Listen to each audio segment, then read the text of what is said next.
This is the Outpost RBA podcast, where we lead security teams to higher ground and new perspectives needed to secure the frontiers of enterprise, with hosts Will Robus and Stuart McIntosh. Hello and welcome everyone to the Outpost RBA podcast. Today, Stuart and I are really excited. We have our first guest on the show, and that is Jimi Mills from Texas Instruments. So I'm going to keep kind of the opening credits really short today, so we can get in the conversation with Jimi as quickly as possible. So as always, we like to highlight a connecting point that we've built out with some people in kind of the broader community, and that's called the RBA Community. The homepage for that is rba.community. It's a very active group. It is the watering hole for risk-based alerting experts, but also some very strong defensive security Splunk experts as well, since we've built RBA on top of all of that. So Jimi was a very early member to the Slack channel. So the RBA community is the web connection point. It's where you find out about the various events that the group puts on, and then we've got our Slack group linked there as well. So the Slack group is kind of the live feed of the communication and information dissemination, as well as the place to put your questions first, so that you can probably get them answered by one of the experts I mentioned. So Stuart likes to highlight that most, if not all, of the people who've given .conf talks on RBA are members of the channel, and Jimi is one of those included. Your talk was 2019? Yep. Yeah, 2019. Yeah, and that's an excellent one. I don't know if we mentioned on the podcast before, but we've definitely mentioned it in some of the RBA events. But the cool part about that talk, I was there in person. That was my first .conf, where you walk through, all right, when you get to 15 risk rules, this is what you see. When you get to 25 or 30, this is what you see. So kind of these thresholds of progression. And that, I thought that was really cool and interesting. And hopefully, the talk's still out there, right? They've got them all somewhere. Sometimes you just have to dig for them. But so again, RBA community and a link to our Slack channel is where you get plugged into kind of the ongoing dialogues that we have with the broader community. So with that, let's dive right into our discussion with Jimi. And I'm gonna start with the most difficult question that I think everybody wants to know the answer to.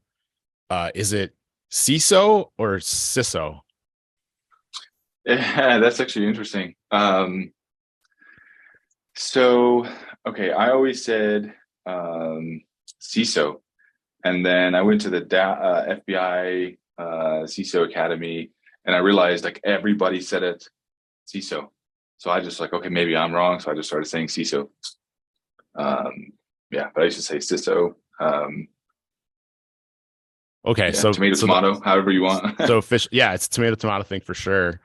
I've usually said CISO because I feel like that's what I've heard the most. But so I guess officially, according to the FBI, it is CISO. Yeah. As official, yes, you can make pronunciation, yes. All right, so now we can just talk about what we're doing this weekend. But anyway, so Jimi Mills is the CSO of Texas Instruments. So let's maybe start with the basics and foundation. I mean, Texas Instruments makes calculators, right? That's I'm sure that's a bad joke. I'm sorry I said that. I take that back. But so no, what from where you sit in the company and your experience there, how long have you been there, first of all? Yeah, so I've been with TI since 2015. Been in security the entire time. Been a leader for a vast majority of that time within the cyber defense operations space. So led multiple functions of that and kind of just worked my way up that way. But yeah, definitely definitely been a fun journey since 2015. Nice. And so what does Texas Instruments do as a company, from your perspective or from where you guys sit? Yeah, so we are a semiconductor manufacturing company. We design and manufacture semiconductors. So, it's before COVID, not as many people were familiar with the semiconductor space, but since that semiconductor crisis, if you want to call it that, a lot more people know what a semiconductor is now. But yeah, we sell chips to just about every electronics company and car automotive manufacturer company there is. Um, you know, Generally, I like to say if it touches electricity, it's probably got a TI chip in it. Wow. That's a pretty good reach there. And so typical large scale manufacturing concerns then, right? Because you have IP, you have probably global offices, manufacturing lines, supply line, like. Yeah, no, it's part of what makes it fun and challenging. So, we have the design space, which is completely different than your manufacturing space. So you have R&D over here, but manufacturing in completely different. But yeah, we do manufacturing all over the globe, right? And so that also brings a lot of challenges and complexities, especially like when you talk about GDPR, privacy, the China Personal Information Protection Law, and all of these nuances that come into play, because we have sites in just about every major country there is. Some of them are small sales sites, some are big manufacturing sites. So it definitely brings a wrinkle into how you do cybersecurity well. Well, just always changing. So whatever people's expectations were a month ago, they might be a little different today. Yeah, no, absolutely. It's a fast evolving market. That's part of why I love security in general. You're not going to get bored, that's for sure. But sometimes you're like, I wish it would just slow down a little bit so I could breathe some. But no, it's all fun. Nice. So next basic question. And I'm one of the reasons we're excited to talk to you. I mean, we've known you for a while, and you're a smart, cool guy. But we were super excited when you got the nod to be the CSO of Texas Instruments. Obviously a huge opportunity, a huge career success. But in knowing you and working with you, we really believe, and working with other security directors and managers, we don't deal a lot with the C-suite because we're kind of in the trenches doing the work. But from where we sit in the companies that we worked with, like, we're really excited for you because we really believe you're an example, or a leading example of kind of the next generation of security leadership. And that's one of the reasons we wanted to have you on here and talk today. But that's also to kind of let you know that we're giving you that title because it's well earned, and it's the reality of the rest of the market. So as and not to put pressure on, but as that next generation security leader, newer to the CISO role, how long have you been CISO? About year and a half? Yeah, about a year and 2 months now. So yeah. April so last year. Nice. So can you, just from your perspective and your experience, can you describe what your role is as CISO? How you would describe your job and your role, and not necessarily day to day, but what your responsibilities are, accountabilities are to the organization and to your bosses. Yeah, no, first, thanks. That's quite the honor, so I appreciate that. But yeah, my role, it's interesting and complicated. I'll say I probably underestimated the breadth of the role prior to taking it. I mentioned something a minute ago about privacy, right? That's definitely one of the things that I didn't know a whole lot about in the compliance space, right? Like, yeah, I read policy, right? And I get it. But then all of the underpinnings and how they interact with each other and what it ties to regulations, it's complicated, and it's also something hard to do well, right? And at least where we're trying to take it. And so I would say also kind of responsibilities, the way I say it, the most simply is my job is to keep our name out of the news, right? With how many breaches and compromises and ransomware events you see, nonstop, it's ever changing, like we mentioned, but that's the simplest way to explain it, right? There are many different variations of what we're doing as a company, and how security specifically, and IT as well, since we do sit in that realm, are trying to be a competitive advantage for TI, right? And so that takes many shapes and forms, right? Things from your day-to-day cyber defense operations to threat intelligence to, hey, how the heck are we going to handle generative AI and make sure we don't lose IP with people leaking data out, right? All the way to, well, how do we make sure our e-commerce platform is as resilient as it can be? And the people that are buying our products are who they say they are. And, we're not shipping things to those folks who shouldn't be getting our products and that type of stuff. So it's a very diverse range of problems.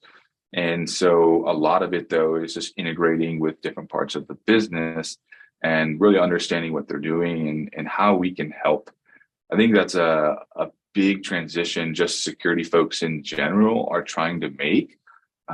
It's really, speaking that business language, but bringing forth the perspective that we're here to help, right? We're not always the no police. We can do things together and, be mutually beneficial for both parties. But overall, that's really at a high level, what I would say. It's all over the board. But it's also, I think, just the adapting role of a CISO and where it's going. And as everything goes and more, I really hate using buzzwords, but digital transformation. I think everybody is doing that. So is it really a buzzword at that point? Probably not. But it's adapting, and so I think we're all along for that journey. Yeah, I liked. I mean, the connecting the business of security to the business of the company has been, we talk about that with customers, we talk about that with partners and everybody, and it's kind of this. It makes sense, but it's sort of elusive in terms. So I liked how you said, part of your job is figuring that out, right? How do we connect it to the business? But the coolest thing I think you said there was that turning it into a competitive advantage or translating it into a competitive advantage, especially in super competitive, oligopoly type of industry like semiconductors. So that's the first time I've heard that from anyone. So that's really cool. I just wanted to call that out. I want to dive into that a little bit because I think it's an interesting comment. And if the business lines that you work with agree with it, I think that's part of this transformation for security and getting more engaged, because I've firsthand knowledge of a business that viewed it two ways, but also been watching this. In my prior role, when we started, security was considered a utility, just like how much does it cost to heat and cool our buildings? They would set a budget. They said, this is what you get every year to fulfill your utility. And we kept trying to say, no, you can leverage us for competitive advantage. We can make your products more resilient. We can protect them against fraud. We can prevent downtime from ransomware and stuff like that. And for each business line that believed we were additive, that we were actually helping their business goals, we saw a wonderful communication between them. They always supported us if we needed something. But for everyone who viewed it as a utility, you never saw any real improvement. You saw them struggle. You saw them saying, hey, we need to fix this because we're out of regulation. And they were like, whatever.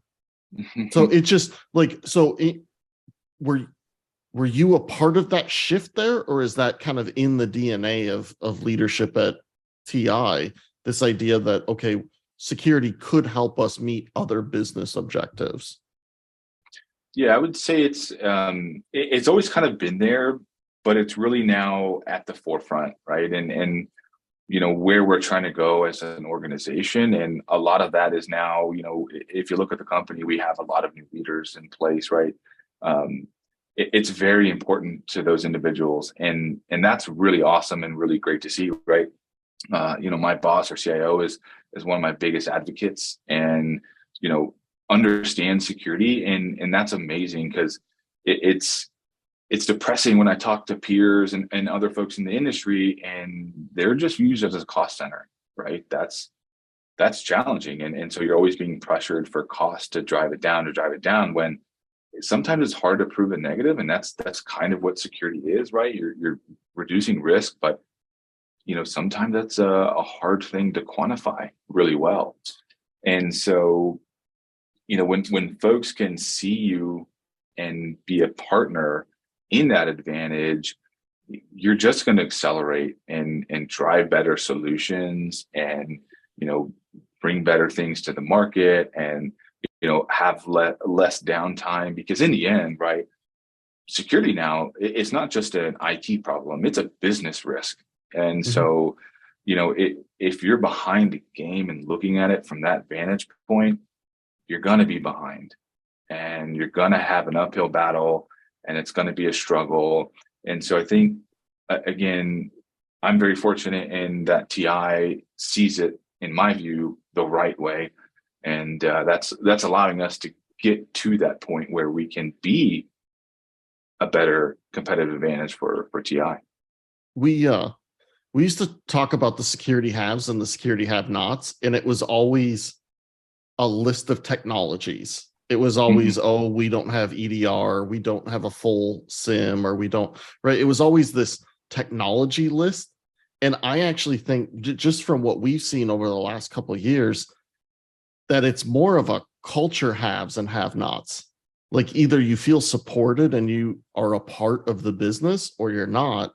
And that's actually separating the high-performing security groups versus the people definitely trailing behind and starting to get picked off by large-scale attacks or something happening, or large-scale outages. It's just kind of biting at the heels of the people that haven't adjusted this culture and this perspective.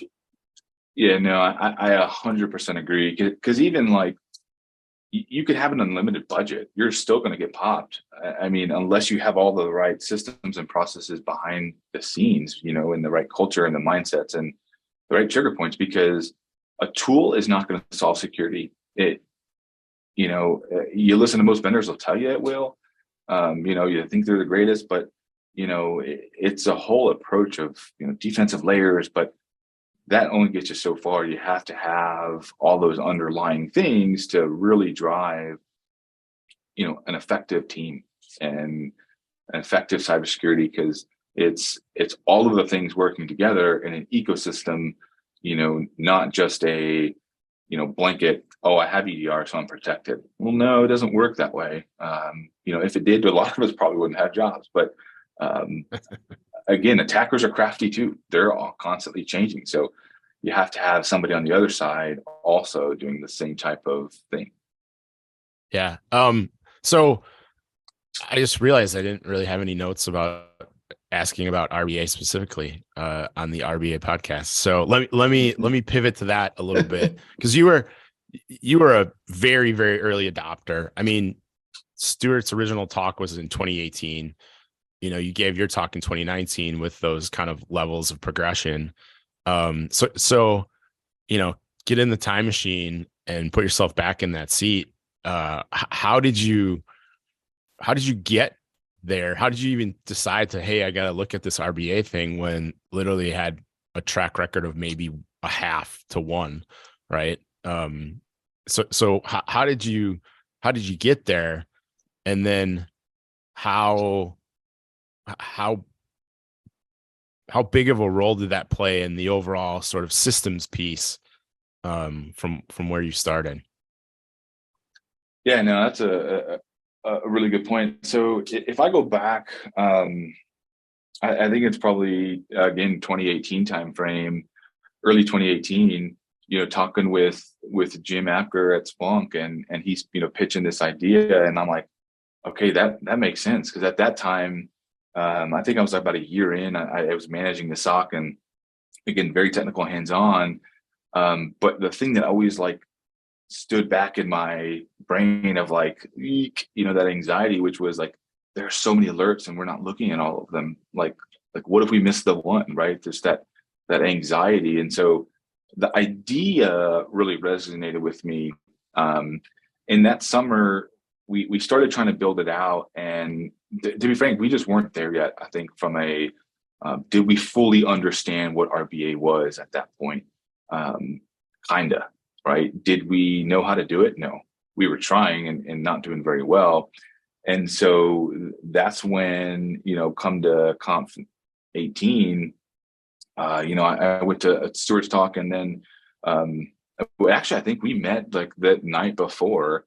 Luckily, I was walking out, the boss of the SOC competition, and there you and Jim were, and we started chatting, and I don't even remember how late it was, but I know we stayed up super late into the night, like 3, 4 or something like that, just talking, and about security and challenges and all of the things. And so then we had your talk, and really just like collaborating with you. Like I was like, okay, I get it now, and I get how I can go about it. And and I probably bounced a million questions off you over the next 3 or 4 months, because at that time, I think Conf was still in October. And so what I just started doing was building it out really on my own, putting in rule after rule after rule. And then I took like a week off in December, and I took a week off, but I literally was working and just knocking the last few bits out. And my goal was to just turn it on before the Christmas break and let it run through January, because I wanted to come back with a, here's what our alerts have been showing us, and here's what this says, and have a really good, apples to apples comparison. And so, that's kind of what I did. And again, we were probably at the 30 rule range at that point. We started simple, but again, simple rules were actually very, very effective and beneficial once you started putting all of the things together. And at that point, I was able to come to my team as like, hey, look, let's look through the examples, and everybody was just blown away. And at that point, we're like, yeah, this is what we need to do. And it was kind of like all hands on deck. How do we start building things out? And everybody wanted to pitch in and help, and we really accelerated at that point, and then started thinking about other avenues and whatnot. And so, the talk that I gave in 19 kind of came about from conversation and collaboration Stuart and I had of like, hey, I was kind of hitting some of the same roadblocks about the same time he did when he was building it out, and so it was like, okay, well, maybe this would be actually an interesting talk to pitch, as we were going through it. I didn't want to just get up there and talk. I wanted to actually try to provide something beneficial. And so it was one of those, okay, well, Stuart's really covered like why this is so helpful and beneficial, and kind of how to start. And I was hoping my talk would kind of be a bolt onto that and say, okay, well, here's some gotchas. If you plan ahead, you're going to go a lot faster, and things to think about, and scenarios that you want to, brainstorm about before, so you can, again, hit the ground running. Because some of it is you don't really know until you get through it. So we wanted to, kind of share that experience, and hopefully it's helped people. But yeah. Yeah. Well, like I said, we recommend it whenever we can. But One thing I wanted to highlight there, what you just said. So you describe what we call the aha moment, and that is when you see kind of RBA work in your environment with your data and can show other people, and they get that aha moment and say, hey, this is cool. We need to do more of this. And we also have seen people jump in, right? And start, you get buy-in, and they all have kind of a single point or a goal, or at least a direction to move in. And they're able to move in it a lot more effectively because they're, again, pointing in the same way. So that's really cool that it's the way you described it kind of confirms that the natural phenomenon of it that I think we've talked about on this podcast a few times before. So that's really cool. It's really energizing. And that energy is, something that can rub off on people. And when it does, it's intoxicating. And that's when you have something good. Man, I remember you warning me, hey, I'm taking this week off. Mind if you leave your email or Slack open so I can ask you some questions? I was like, yeah, no problem. Because it was like play by play of watching new levels of understanding you were getting, which was, okay, so this has because a lot of people just kind of think, oh, it's like log analysis trickle down, like a coffee funnel or something. And it's not. It's kind of a living organism. Yeah. That there's certain behaviors that it will just naturally do if you don't manage it, or and it was always funny because I forgot some of them, and then you would run over them and say, hey, this is happening. Any ideas why? And it's like, oh, shoot, I totally forgot about that. Because it was just out of my mind. Like I lived the pain, I fixed it, I moved on. I didn't really absorb or appreciate that it will come up. Because when it was you and I talking, there was no resource. There was no essential guide. Half of the GUIs in enterprise security were missing. There was 2 .conf talks, mine and yours, at the time, and it was all right, let's do it together, because this is not a lot of resources back then. And one thing that's interesting too, even though we both built RBA, they were the same but also different, and I think that was just the nature of our different environments. Ours was very network heavy because at the time we have some phenomenally smart network people. Our network is very unique, got a lot of great network security tools. And so and I'm biased. So when I joined TI, I was an external hire. I worked for the University of North Texas for 3-4 years. And I was a network security analyst. I ran our IDSs, our proxies, things like that, our IPS. And so that's just naturally the skill set I had. And so I was pulling all these things together. And again, then we kind of landed at, maybe a little bit different, but again, I think the ideology behind it and what we need for our own organizations. Because again, it's not a, one size fits all. The idea and way you go about it is, but again, everybody's network's different. Your business models are different. And so there is some a little bit nuances, right? And the way you score things and what's risky to your company might not be to mine. And what, is risky over here might not be to somebody else. So there is some, nuance to it, but yeah, it was fun during that time. And again, I still remember pulling these examples and showing my leadership at times of look, we didn't see this before,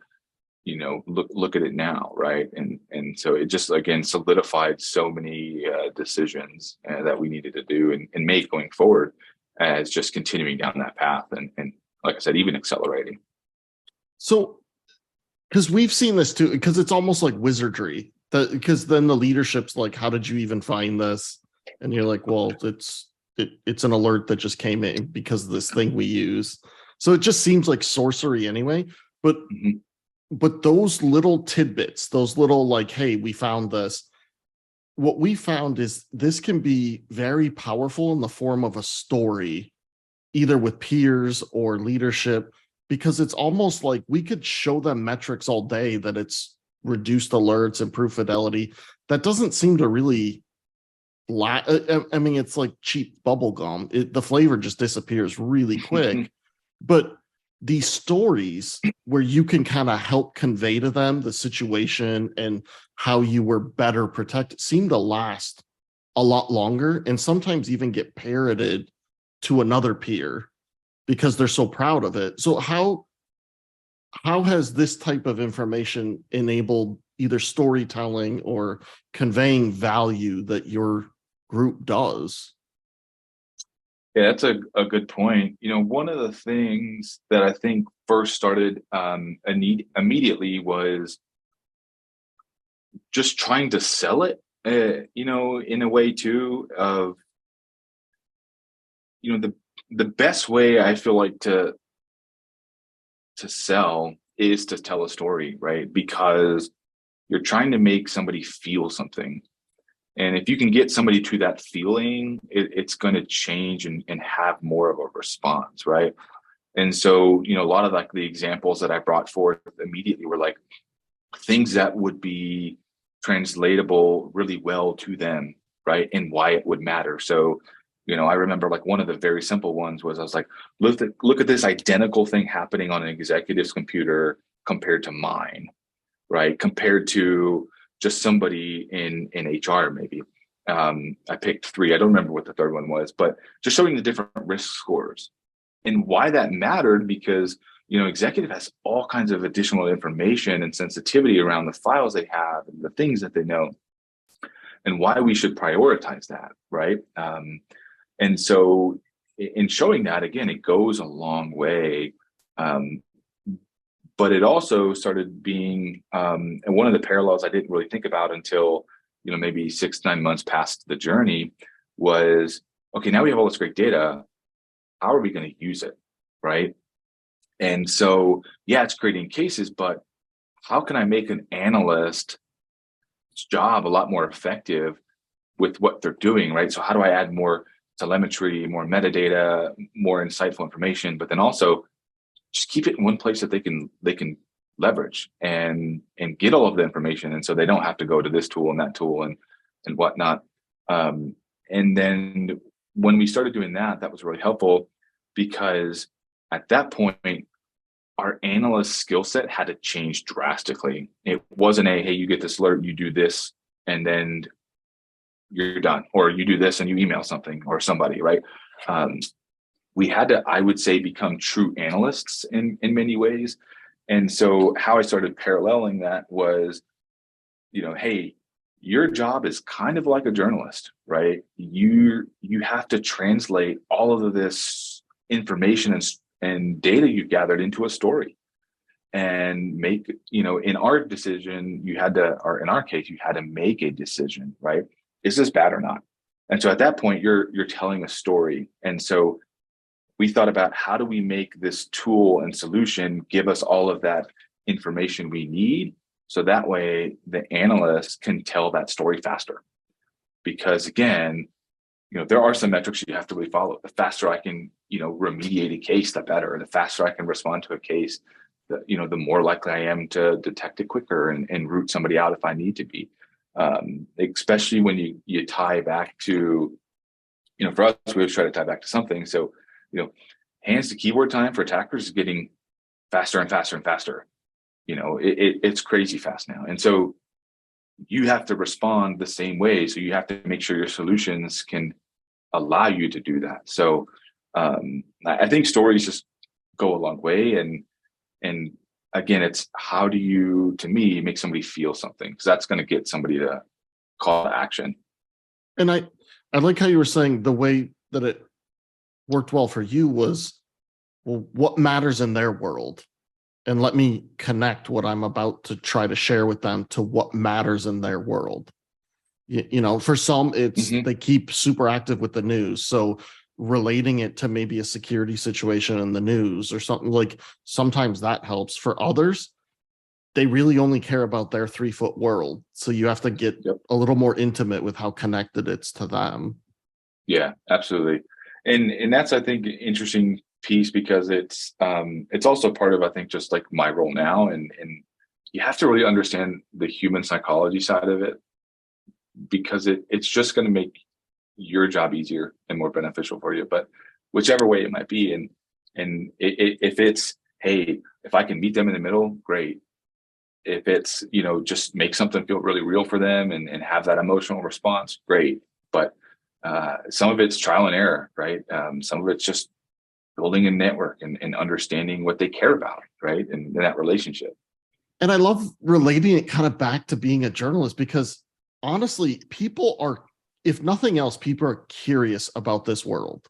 Like they hear, like they don't totally know, but they heard that their kid's email got compromised and bought all this stuff, or what, like to them, it's like a weird space that they wish they could know more. So it's almost like these are mini episodes of you sharing with them underneath the hood of, this is what it's like in our world connected to your world, like a little glimpse into maybe what they've always wondered about. Yeah, no, absolutely. I mean, everybody's interested in security. I mean, it's in the news all the time, and now it's the forefront of everything. And so even just talking to people randomly outside at, like my son's T-ball game, like, oh, what does that mean? Right. There's so much curiosity, which is good, right? Because I think that'll help us. If you ever don't want to have a conversation, just say I'm a database administrator. No knock on them as a skill set. Just saying they're not in the news a whole lot. Yeah. No, I so in one of our previous conversations, you had an elegant way of putting it. You said it was, I was telling stories to demonstrate systemic change over time. And I think what you just described there, especially with sort of like this new operating model for the analysts and providing this tool and all this information with the goal of telling that story to make a decision. And I mean, so you made a new system, you implement a new system, which done consistently and done well over time is the definition of systemic change. And, we get so many conversations about metrics and like the MTTRs and the fidelity and the volume and all stuff like that. But it's really the implementation and that development of the system that drives those metrics. And it all goes back down to kind of that first principle piece, which is the analyst is presented with information and has to make a decision. So I think you did a really, without asking the question, you did a really nice job of kind of deconstructing that on an elemental basis. So I'm glad I didn't even ask. Again, a natural phenomenon. Well, one thing, so a little bit off this. So not sure your experience, Jimmy, but I have come across some security leaders who tell stories, and they're very captivating and emotional stories, but they are literally like, it's nothing but fear. Like, we are going to go out of business if you don't give me another $1 million to go buy a product. It's this like, it's almost like blackmailing the company with like these terrible events that'll happen if you're not at the helm, or the FUD stuff. Like, you have no idea how much fraud is already taking place. Like, it's just that it's an emotionally charged story, so it sinks in, but there's only like, you almost have to switch being a pit bull to being a bulldog. Like, still can look menacing. It's just one's a lot more fun to be around all day. And you've kind of brought this up before, which is using data instead of this fear. So how do you kind of, because I'm sure it's kind of an easy lever to pull sometimes, which is just, the sky's going to fall if we don't do this. And you're not wrong. It's just a very extreme case. Yeah. And I'm not a big fan of the fear as a selling mechanism piece, because people are just going to start, blowing you off. Like, yeah, okay, you said that last time, or okay, you said that last time, and Chicken like, Little. Yeah. Yeah, you're going to build some numbness to it, right? And I think the data thing just goes really well, again, kind of to our organization here. I feel like it's common sense, but maybe it's not. I mean, because data is what is actually happening. So why wouldn't you not anchor to real world, right? But then pitch it to, hey, here's how we make a change. Here's how I drive innovation and a new solution, and the benefit it's going to bring to us. Not, if you don't do this, oh my God, there's going to be a fire tornado tomorrow and it's going to kill us all, right? It's exhausting. To me, it's not effective. And maybe I just don't sell the fear well enough. I don't know, but again, I really feel like, if you're like, here's the data, right, and the data's clean, you're not really arguing the data anymore, right? Because the data speaks for itself. It's factual. You're debating and deliberating. Okay, what's the best way forward then? Again, so you get people real quickly, I think, to the positivity side of like, how do we improve this? How do we make a change?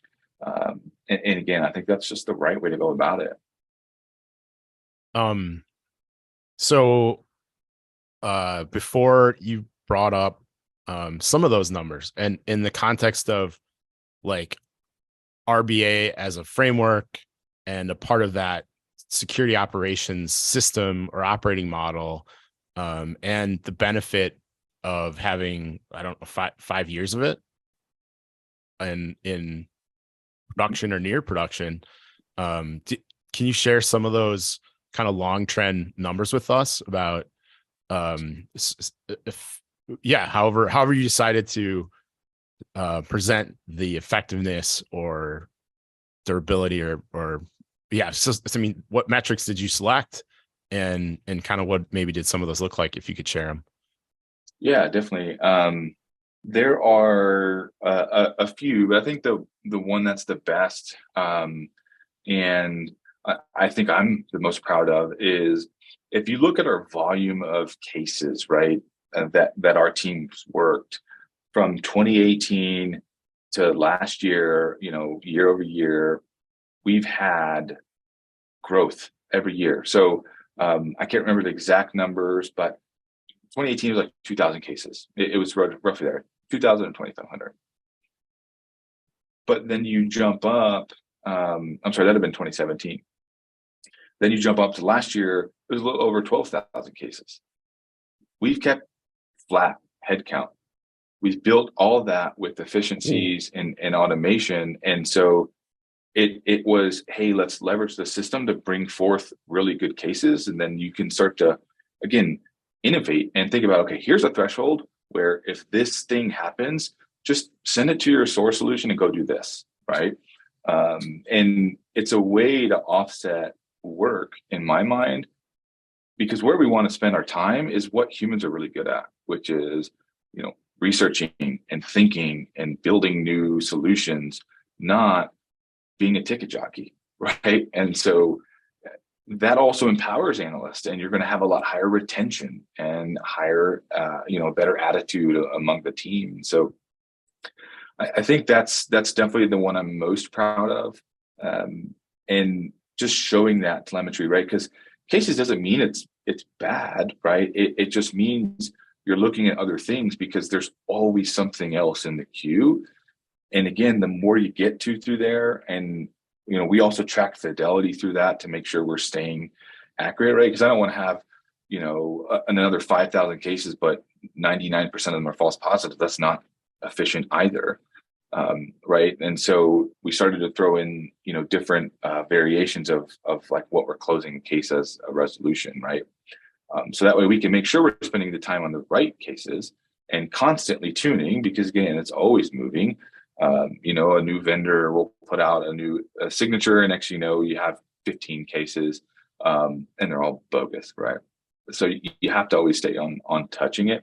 But I think the second thing I would say is it's also brought us closer to other scenarios, and again, how universal this RBA, whatever you want to call it, technology, innovation, ecosystem, idea can be, because, at that point we're like, well, wait a minute, we can build our own version for like insider threat. We can build our own version for phishing. We can build our own version for fraud. And so we started building, kind of these parallel data sets and ways to bring forth the data. And so being able to drive a whole lot around the insider threat thing, I would say, is my second win. Because again, we brought in thousands and thousands of rules, but we use data to make better decisions. And in some places where, without giving away too many details, but we'd be like, oh, hey, you know what? This threshold right here at this point, we should just block everything.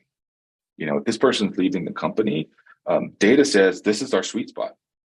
I know they're leaving at that point, boom, just put them in a block list. And so we built all that automation. And again, that actually drove a 45% case reduction. So you can just find efficiencies either way. But again, it's always data backed. Well, Nice. and what I love about that is connect different metrics, connect flat headcount with increasing capacity of what you're handling, because that tells a better story. Because I think most security leadership would say, well, you guys are doing alerting wrong if you went from 2,000 one year to 12,000 last year. Like, you guys are doing it wrong. But you're not, because you don't view an alert or a case as good or bad. You view it as it's a potential thing to investigate to find out if it's good or bad. And then you're monitoring fidelity to say, do we have a good mix? Do we have the right sensitivity where it's not 100% bad, where we're probably missing one edge cases, but it's not so low fidelity that you're overloading with stuff that really shouldn't be in the mix or something. Like, I really like kind of that view of it, which is we're going to use these as living metrics to understand, are we getting better as a program, rather than individual failures simply because cases went up or fidelity went down. Like, it's not individual failures. Yeah, I totally agree. And I think metrics are the best when they're used together, right? Again, kind of goes back to telling a story. Because again, the question I always would try to ask myself is, okay, if this is the metric, how can I game it? And can I tune my metric to prevent that? Or do I need a follow-on metric to help provide that information? Again, because if it's just caseload, you can make that look good or bad either way. Is high good or bad? I mean, it's subjective, right? So you got to make sure that the team, because not only are we trying to keep the ecosystem of RBA healthy, trying to keep our team healthy, right? Because burnout's a real thing. And so you also have to have metrics to gauge your team and make sure you're not burning them out and that their engines are staying firing on all cylinders. So it's always a culmination, I think, of metrics to find the story that you're trying to tell. Well, and we, for another SOC, we were looking at the hours worked, or like what their shifts were versus what did their closure statuses look like. And you could actually see that the closure status for anyone burned out or not engaged, not in it, not enjoying their work, was like radically false positives compared to the people that were engaged, who were hungry, who wanted to investigate it. Like, just binning by person, you would see these radically different case closures. And I think it's back to what you're saying, which is like, we gotta keep them mentally engaged and healthy, and not just not ticket jockeying. That flat head count, did you have any turnover over that period, or? Very little. Like our level one team had some. Again, it's a different view, and ironically, most of them all wanted to come back. I think like 80-90% of them want to come back, because they went from a place where, hey, you have control of your destiny to learn and do as much as you want. To know, I'm going to put you in the corner, and your job as an L1 analyst or an L2 analyst is to do this, this, this, and this, right? And so it's kind of interesting because the grass is not always greener, but we have, found and tracked, like even so some of the stuff Stuart was mentioning, like, digging into analyst cases, right? And just tracking, that's one of the metrics we do. Like, what's the true positive, false positive ratio on an analyst? And, some of them that had high false positives, are they burnt out? Are they, mailing it in, or are they really just working that many false positives? And in some cases there was just, they worked a lot of false positives. So I would always challenge them, hey, you don't like working those cases over and over again, right? What idea would you have to come up with that, right? And so we'd always try to find some way to combat something. And one other thing I guess I should have mentioned with, like, the 12,000 cases, like 50% of those are just fully automated front to back, right? Because we've worked things enough to say, okay, we can build a full automation flow for this, because our case record for the last 2 years shows us it's like 99.8% of the time it's this. So just go do it. Yep. And that's awesome. exactly why we tell everyone to do RBA first and then automate it, because you'll be doing a lot less work or a lot less effort with a lot higher return. Mm-hmm. And totally agree with that. Yeah. And I mean, what you described about not only flat headcount, but minimal turnover, more importantly, they wanted to come back in most cases. I mean, that is the definition of competitive advantage, if I've ever heard one, right? Yeah. No, I totally agree. And again, because in the end, we're all people, right? We want to have some sort of calling to do something and to a greater good. And so if you can build that environment for it, it's just going to do you benefit. And that's awesome. You don't realize you're in a magical bubble until you leave and go fulfill a similar role in another organization. And you're like, so where's RBA? What's that? Where's our SIM? Frank has a bunch of FTP files that get transferred to the server. Okay. I see where we're starting. We're going to have to build the magic again. Yeah, ground zero. But yeah, it's super neat. And I know that because I've been at somewhere where it was not a fun place to work. So that was one of the things as I came up the leadership path and why I wanted to go down that path. One of the reasons is, I want to build a culture that's got camaraderie amongst the team, and we're all, again, building off each other. It's competitive within each other, right? Like, it's how we drive better solutions, and that's a slippery slope. You got to be careful with competition between people, because it can get toxic. But a part of it is also just making sure it's healthy. So that journey, because I believe you've made most of the jumps now, like, okay, we're going to try in this role for a while. What has persisted as making you successful in each role? Like what you were saying, like this, it's competition, but it's not adversarial. It's not rivalrous conflict. It's just pushing each other for excellence. But what's kind of, has there been anything that for each of these levels within security leadership you've seen, hey, this really helps you no matter what?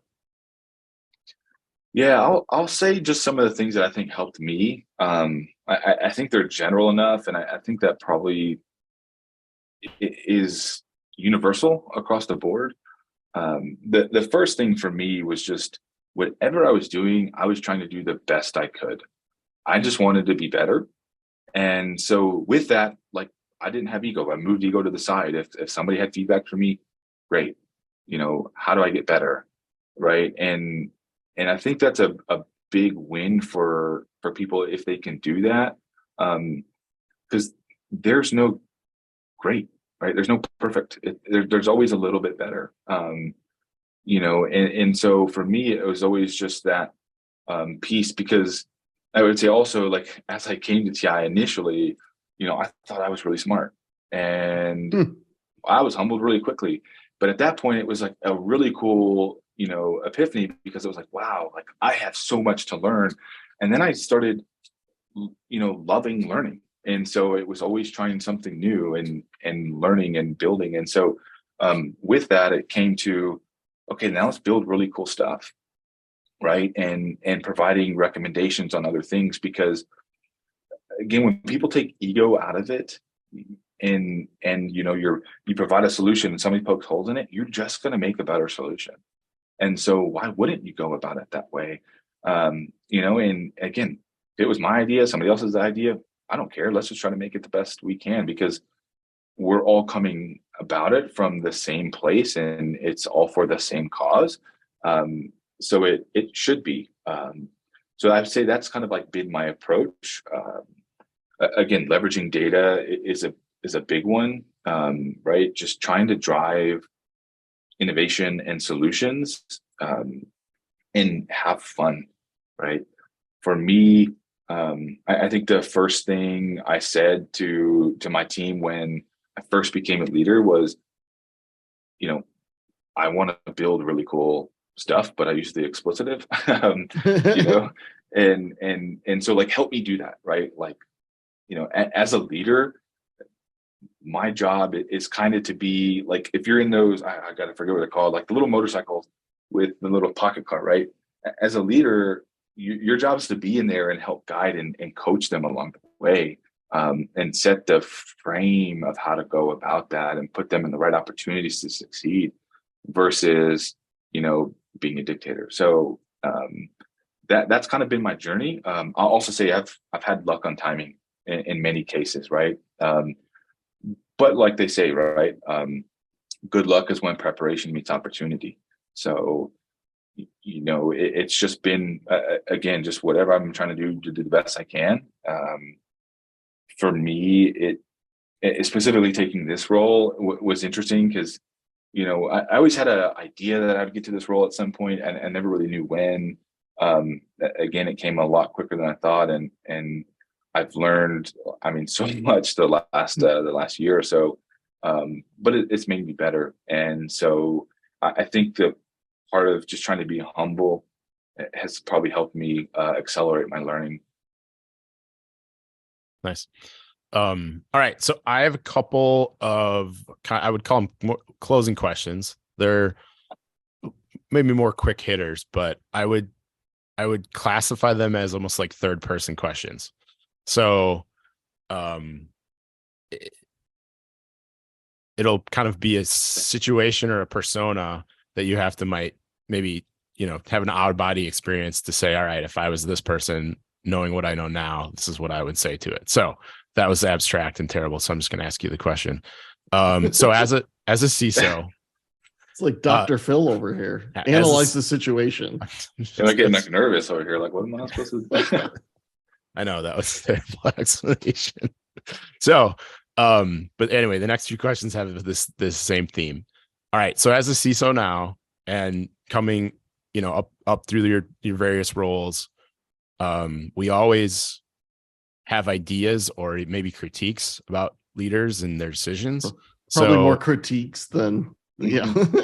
So what is the one thing you would want past you or people in the roles that you've had, the one thing to know about your job now and your responsibilities that you didn't really imagine when you were before you had this role? Is that I don't know. I can't talk now. I've verbose, very verbose and meandering question I'm asking, but it's very much Inception on that question. So yeah. If you get it, Jimmy, I'm impressed. We'll try. Let's see. I would say maybe a couple things. One is it's hard. There are business pressures that drive certain decisions, and realize that, you have to have trust in your leader that they're fighting for you. You're not going to win everyone, right? It's just the way it goes. Nobody bats 1,000. The other thing I would say too is, again, maybe it's just me, or because I'm in a environment where I work with a bunch of engineers, right? But you can be technical and be in this role. I've heard a lot of people say, "Oh, well, I want to stay technical." You can still do that, right? Your problems change and the altitude of them changes, but I feel like if you can still understand the concepts, you can just tell and sell better. I think one of the coolest things somebody's told me was they were scared when I took this role that they weren't going to have me as that technical leader in that space, right? Which was awesome because it just made me feel really good, and then come back like, hey, that's not going to change, right? Like, I want and value technical leadership. And so, that's kind of how we've been building, or I've been building my organization, like with technical leaders, removing layers of fluff, if you will, right? So, if you're an analyst, I would say it's good if you have that technical ability.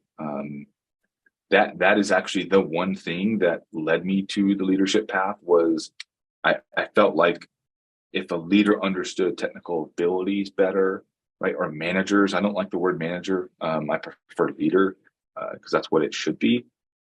It's just going to better the team in the environment. And again, maybe I'm really fortunate to be in an environment where that's valued, but I think it should be it should be the baseline for everywhere. Very cool. All right, next one. So what advice would you give to someone, and it's a broad someone, could be a technical person, could be a leader at another company who is interested in RBA, sees its potential, but has to kind of begin that journey of becoming an internal champion to get that buy-in. So what's some advice you would give them as they hopefully are listening to this? Yeah, I would say, if you believe in it, don't let it go. It is worth it at the end. There's a pot of gold at the end of the rainbow.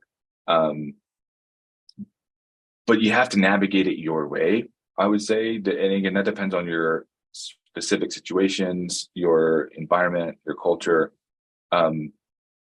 But the second piece I would say is take the small wins, right? You don't have to build RBA to this monolithic thing. Put 5 to 10 rules in. Pick your most interesting ones, get a little bit of diversity. I guarantee you're going to get a benefit and see a benefit out of it. And again, use that to start selling and take those small victories and showcase them to get more support and more buy-in. Because the RBA idea, it's actually really simple. Doesn't mean it's easy. The idea is simple, but it is hard, but it is worth that journey and that battle. Excellent. And last one, what's kind of the one or two things that you wish you knew now that it's 5 years on the road? What are the one or two things you wish you knew when you started?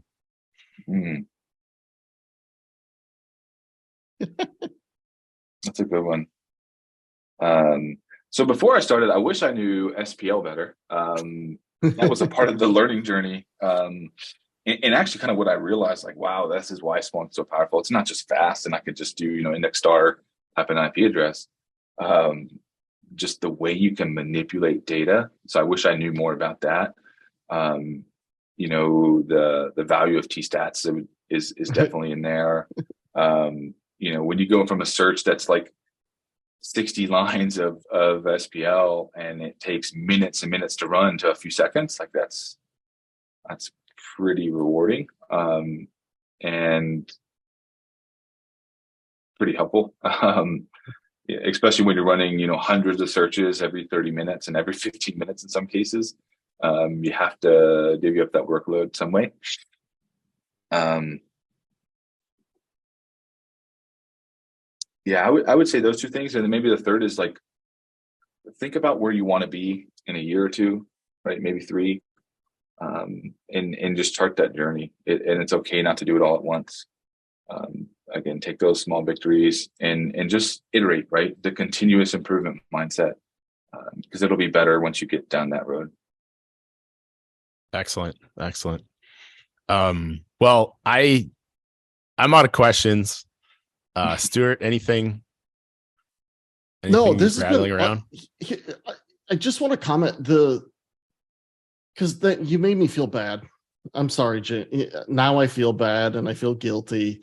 I have been maybe very critical of some security leadership, like just in general, security leaders as a bucket. The just general critique of, man, how come on, you only had to convince them of this one thing. And what really hit me was you saying no one bats 100% here. Like no one does. It's a give and take with the business, and some decisions are about the giving because you need to win other, like it's a dance between you and other leaders about the future of where the company's going. I don't think I've always appreciated the other side of that job, which is I've appreciated that I need you to fight for us. But what I didn't appreciate is you're fighting the other direction to figure out how the company can be successful. You're kind of like an inflection point of the two areas. And maybe I haven't been as appreciative of how much of a tightrope walk I bet that is sometimes. Yeah, no, I appreciate it. I think you summed it up pretty well. And I'll be honest, not all leaders are good leaders. So it's a mixed bag, but you're right. And again, I really do believe a part of my success has been being technical and understanding that, and knowing the technical piece of like, when no, I will not back down, this is absolutely a must, versus like, it's kind of okay. We have some defensive layers, or we can do a detection instead of a block here. And so it's okay, right? But it's a battle. It's almost like, how could you negotiate those effectively if you were not a technical leader? Like how would you know when you're putting the company ultimately at risk or not really, because there's alternatives or there's backup avenues of protecting? It's almost like, wow, you're going into the battle unarmed if you're not a technical leader and understand your space. Yeah, I mean, you have to have trust with your people that they're feeding you the right data. But as a technical person, sometimes if it's your people, you can sniff out, the BS, or like, nah, we need to go there. So that also puts you in a successful place, because there might be some avoided battles, where you don't lose that political capital, if you will, right? But in a way, if you're not prepared, it's like going to a gunfight with a knife. Sometimes, and so it's not a fun place to be. Yeah, I don't like being unprepared or not at least understanding in depth of what that nuance is. Right. Well, yeah, I mean, thank you again, Jimmy. This has been really fun. I think you've set an incredibly high bar for guests on this podcast. So we appreciate that. Again, connect with us at RBA.community. You can also connect with us at outpost-security.com. Join the Slack group. You can stalk Jimmy there if you want, because like I said, he's a member of the Slack group. Stuart and I, of course, are on LinkedIn, and I think we're doing pretty good with our at least twice a month release for the podcast. So keep on listening to the podcast, and we really appreciate it. And Jimmy, again, thanks for coming on. It's been a great conversation. Yeah, thanks, Jimmy. So, thanks. All right. With that, we will say goodbye and talk to you all soon. Thank you.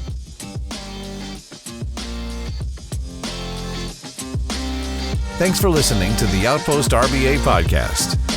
Stuart McIntosh has over 20 years of experience building and maturing security programs inside Fortune 500 companies. In 2018, he gave a talk at Splunk.conf titled "Say Goodbye to Your Big Alert Pipeline and Say Hello to Your New Risk-Based Approach," which started the rise of RBA. As the creator and architect of risk-based alerting, he pioneers security methodologies at Outpost Security, which he co-founded with Will. Will Robus has spent the last 20 years in the operations or financial C-suites at technology and security companies, focused on what drives results and successful scaling. At Outpost Security, he works with CISOs to imagine a more expansive future for their SOC, once it has a solid RBA foundation. Leave us a review on Apple Podcasts or Spotify. Share it with your security team and CISO. Connect with us on LinkedIn and contact us at outpost-security.com to lift your team out of the fog of alert confusion with RBA 0 to 1.